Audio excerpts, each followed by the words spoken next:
আরেকটি বয়সভিত্তিক সাফের শিরোপার দ্বার প্রান্তে বাংলাদেশ। ভুটানে সাফ অনূর্ধ্ব 17 চ্যাম্পিয়নশিপের ফাইনালে আজ বাংলাদেশের প্রতিপক্ষ ভারত। বাংলাদেশ সময় সন্ধ্যা 6টায় শুরু হবে ম্যাচটি। দক্ষিণ এশিয়ার বয়সভিত্তিক টুর্নামেন্টগুলোর মধ্যে একমাত্র সাফ অনূর্ধ্ব 17 চ্যাম্পিয়নশিপের শিরোপা জিততে পারেনি বাংলাদেশ।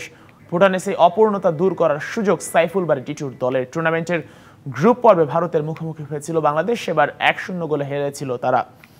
সেমিফাইনালে সেই হারের ভুলতে মুখিয়ে দল। ফাইনালের আগে কোচ সাইফুল বারী টিটু জানান, ভারত অবশ্যই ফেভারিট, তবে সেমিফাইনালে পাকিস্তানের বিপক্ষে জয় দলের আত্মবিশ্বাস বাড়িয়েছে।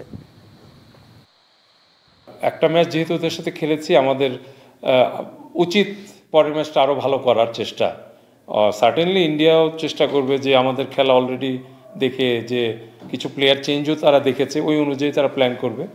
বাট আমি মনে করি যে এটা হবে যে টিম কম ভুল করবে ওই টিমের চ্যাম্পিয়ন হওয়ার সম্ভাবনা থাকবে বেশি।